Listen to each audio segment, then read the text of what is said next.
Това е землището на село Караново. Тук се намират част от обработваемите площи на Георги Димов, който заедно с сина си стопанисва около 3000 декара земя. През есента на 2011 година за първи път решили да засеят рапица.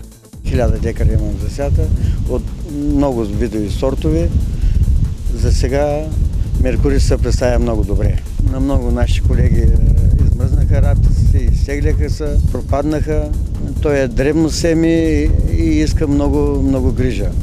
Пръскане с листни торови, пръскане за житни плевели, есента да може да презумева добре рапицата и на пролета пак с листни торови, с фунгициди. Георги Димов разказа, че е избрал хибрида Меркурий на първо място заради добрата му студоустойчивост. Ето какво още му направило впечатление. Много буен растеж има от началото, добър старт да се укорени за зимата и, както съм чел, с високи добиви.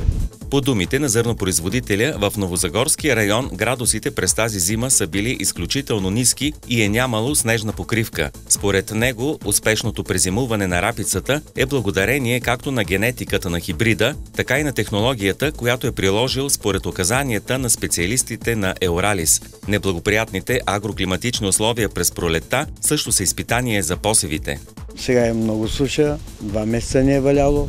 Георги Димов се надява на дъжд, за да се осъществят надеждите му за над 400 кг от декар. Неговият консултант по отношение на рапицата, Марин Христов, обаче все още се въздържа да прогнозира добиви. От тук нататък специално за рапицата има още много предизвикателства, защото особено тя е една трудна култура за отглеждане. Не зависи само от, примерно, един фермер как си върши работата, зависи и от главния агроном, както всички казваме.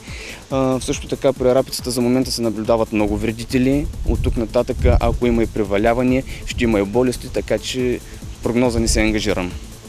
А какви грижи тогава препоръчвате от тук нататък? От тук нататък основно могат да се изведат грижите с борбата с цветояда, хоботникът. Също така вече виждате и фазата, в която се намира рапицата. Една от най-важните и страшни, бих казал, болести, склеротинията. Това са основните неща, които могат да повлияят на хубавото поле, основно на рапицата за момента. Марин Христов е препоръчал на Георги Димов хибрида Меркурий, защото той е с изключителна способност за разклоняване, толерантен е на редица икономически болести и се отличава с високо съдържание на масло – 48-49%. През миналата година от него са получени 415 кг от декар средно за страната.